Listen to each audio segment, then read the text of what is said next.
Moon Knight gila, keren banget menurut gue, keren. Ini tuh membawa satu warna baru di Marvel Cinematic Universe yang bikin universe ini jadi semakin kaya sama warna. Terus juga ngajak kita untuk mengeksplor atau untuk mengenal satu sisi baru di MCU yang menurut gue ini layak banget untuk kita expand lagi lebih jauh. So, Moon Knight, let's talk about this.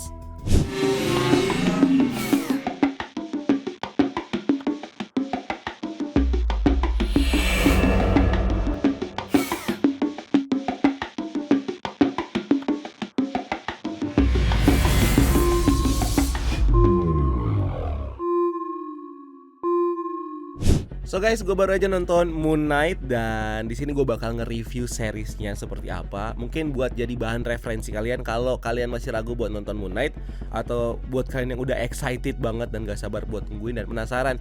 Moon Knight menurut gue, menurut Bang Rian ini keren gak ya? Ya, bakal gue bahas semuanya di sini. So, ini dia reviewnya Moon Knight. Oke, pertama gue mau bahas sinopsisnya dulu ya. Sinopsisnya ini bukan spoiler, tenang aja. Di sini gue nggak akan ngebahas spoiler sama sekali karena emang nggak boleh. Jadi gue nggak bakal bahas spoiler dulu, kecuali nanti setelah tayang filmnya. So, ini udah tersebar di mana-mana soal sinopsisnya. Dimana Moon Knight ini menceritakan tentang seorang yang berkepribadian ganda. Ada Stephen Grant dan Mark Spector yang berada dalam satu tubuh, dan mereka itu dijadikan avatar oleh satu dewa Mesir bernama Dewa Khonsu untuk menjadi perwakilannya dia. Nah, diberikanlah dia kekuatan menjadi Moon Knight. Nah, konflik di sini tuh mereka melawan satu karakter bernama Arthur Harrow yang menjadi villainnya di sini. Tapi selain mereka mencoba mencegah apapun yang dilakukan sama si Arthur Harrow ini, mereka harus menghandle konflik yang terjadi di dalam diri mereka sendiri antara dua kepribadian yang ada dalam satu tubuh ini. Dan untuk cast-nya sendiri kita tahu Oscar Isaac, ada Oscar Isaac yang di sini nanti gue jelasin aktingnya kayak gimana. Di sini keren banget pasti aktingnya. Dia memerankan dua karakter dalam satu tubuh, ada Stephen Grant dan juga Mark Spector. Terus juga ada Ethan Hawke yang memerankan Arthur Harrow. Terus juga ada Mike Calamawy yang memerankan Layla El Fouly. Terus ada aktor pemenang Oscar. Ini ada Amadeus F. Murray Abraham yang menjadi pengisi suaranya Khonsu. Dan ada Gaspard Ulliel, almarhum yang kebetulan meninggal setelah produksi film ini waktu lagi ski, dimana dia memerankan karakter Anton Mogart. Nah, Moon Knight ini ditulis sama seorang penulis bernama Jeremy Slater yang juga menulis series di Umbrella Academy di Netflix dan juga pernah terlibat di proyeknya Marvel di Fantastic Four tahun 2015. Dan series ini disutradari sama Muhammad Diab, dimana Muhammad Diab ini adalah sutradara lokal Mesir yang pertama kalinya mengerjakan proyek Marvel atau proyek Hollywood yang besar dengan besar skala produksinya, besar budgetnya. Jadi ini Moon Knight proyek pertamanya dia dengan skala besar. Ini Marvel suka banget nih untuk mencari bibit-bibit sutradara kayak gini yang ada di berbagai belahan dunia. Tapi Indonesia belum kebagian ya, kita tungguin aja nih, mungkin ada sutradara dari Indonesia yang bakal menggarap series atau film Marvel nantinya. Karena ya kita tahu Muhammad Diab ini bukan yang pertama ya. Nah, di si Muhammad Diab ini nggak sendiri, dia dibantu sama sutradara baru lainnya bernama Justin Benson dan juga Aaron Moorhead yang juga pertama kali memulai project dengan budget yang besar.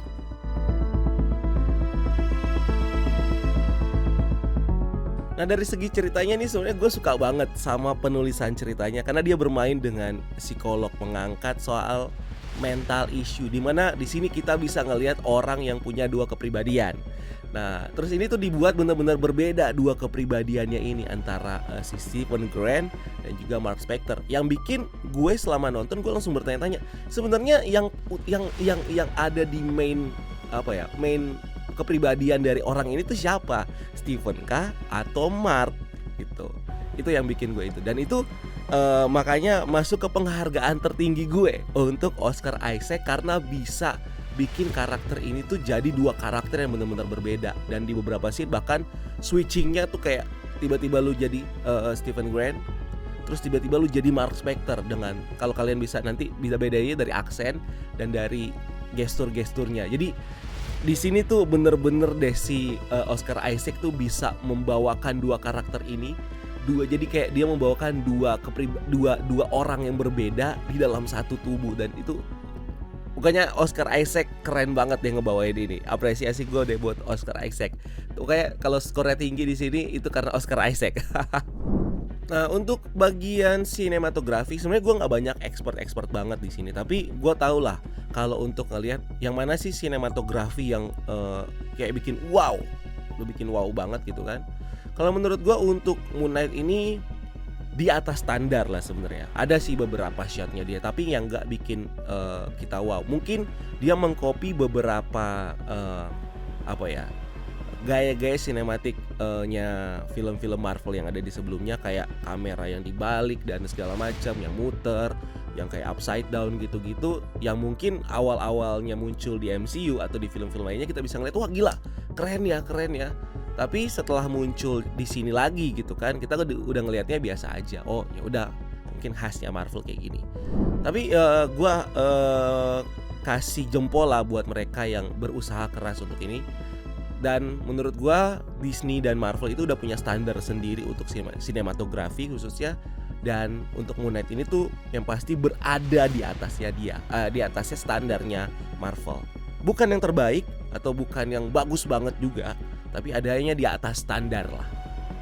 Enak banget buat kalian lihat di depan mata sebenarnya, tapi nggak ada yang wow aja.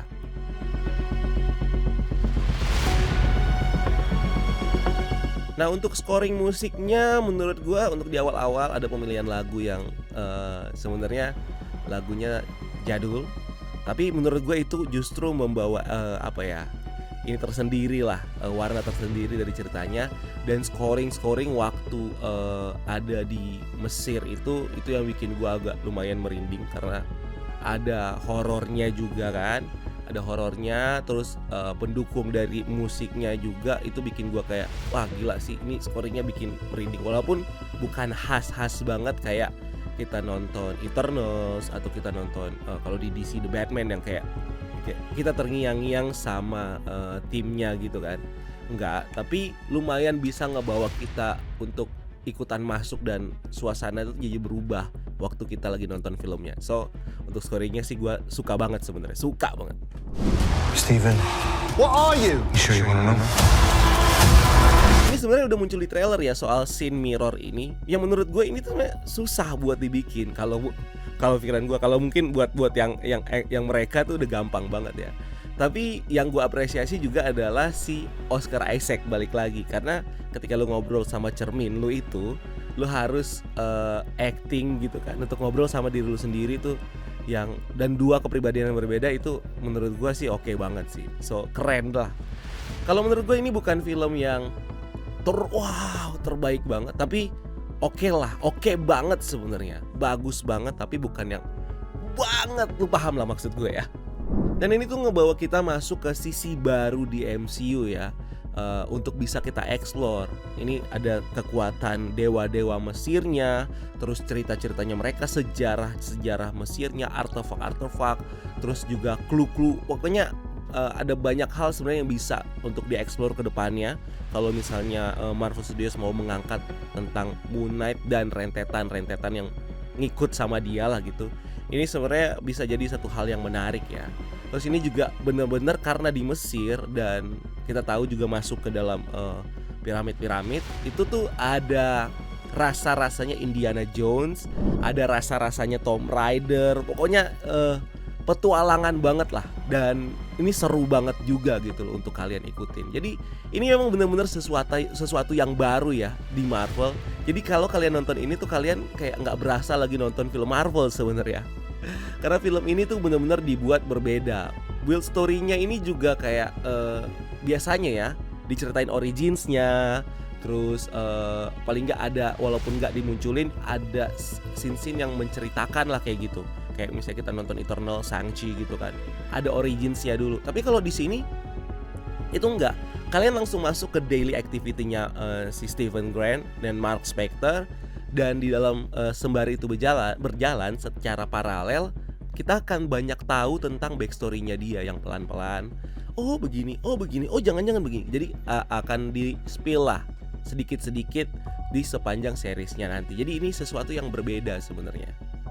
Dan karena mungkin ini bukan film superhero ya. Kalau film superhero kan kita kayak, wah gimana nih dia dapat superhero-nya, atau gimana dia sudah melakukan apa gitu lah. Tapi kalau ini karena ini film anti-hero atau anti-hero, makanya mungkin pendekatan yang dilakukan juga berbeda dengan yang lain-lain. Dimana ini juga memang agak sedikit bisa nge-recall gue kalau misalnya kita ngomongin soal The Punisher, anti-hero yang lain. Atau mungkin Deadpool, yang dimana kalau Deadpool aja sebenarnya diceritakan kan backstory-nya. Tapi kalau Punisher tuh ya diceritakan juga sih. Cuman kalau ini memang benar-benar kayak kita udah masuk lah di kesehariannya si Stephen Grant ini, dan kita bisa benar-benar kenal dia dari dailynya dia itu, bukan karena kita diceritain, tapi karena kita mengikuti kesehariannya dia. Karena kita benar-benar dibawa untuk masuk di sudut pandangnya Stephen Grant, kita juga dibawa masuk ke sudut pandangnya Mark Spector.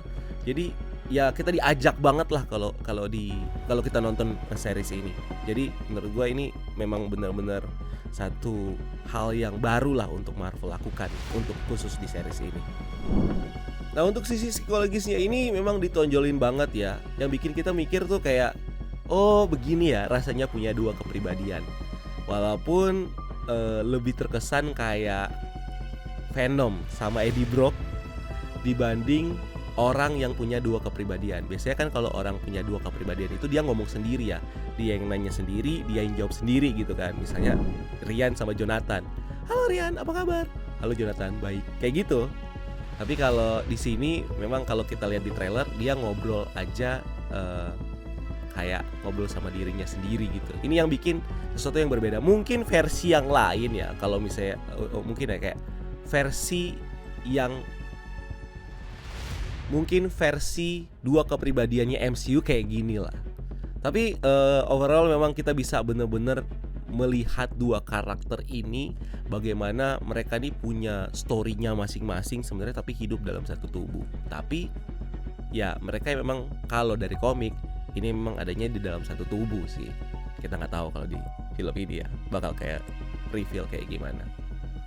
So, intinya nonton Moon Knight ini adalah satu experience menonton MCU dengan beda. Pokoknya kalau ini adalah satu sisi yang memang belum pernah kita datengin lah. Ibarat kata kalau kita lagi ada di dalam satu daerah gitu kan, hidup di situ, kita tiba-tiba ketemu nih ada satu gang, dan di situ tuh ternyata ada hal-hal menarik yang bisa kita explore kayak gini lah kalau kita nonton Moon Knight. Dan series ini punya elemen of surprise-nya yang bikin nantinya kita tuh bakal kayak bertanya-tanya, terus mulai nih berteori liar tentang si series ini atau si karakter-karakter ini. So kita tunggu aja nantinya seriesnya bakal seperti apa. Kalian kalau sudah nonton, kalian bisa bikin review kalian sendiri. Dan untuk itu keseluruhan skor untuk Moon Knight ini gua kasih di angka 8/10. Gimana skor kalian? Silahkan tulis di kolom komentar di bawah kalau udah nonton seriesnya. So thank you udah nonton video ini. Jangan lupa untuk subscribe channel ini sebagai bentuk dukungan kalian buat channel ini, supaya kita bisa kasih konten-konten menarik lainnya. Dan kita ada di TikTok dan di Instagram, silahkan follow. Ada di breakdown.universe. Kita juga ada di Discord. Dan mungkin kita mau bikin Telegram ya, biar kayak lebih sering aja untuk interaksi, untuk ngebahas hal-hal menarik dari film, baik itu Marvel, DC, dan lain-lain. So itu aja dari gue, dan jangan lupa lakukan satu kebaikan hari ini. See you on the next video. Gue Rian, until next time, keep exploring the multiverse.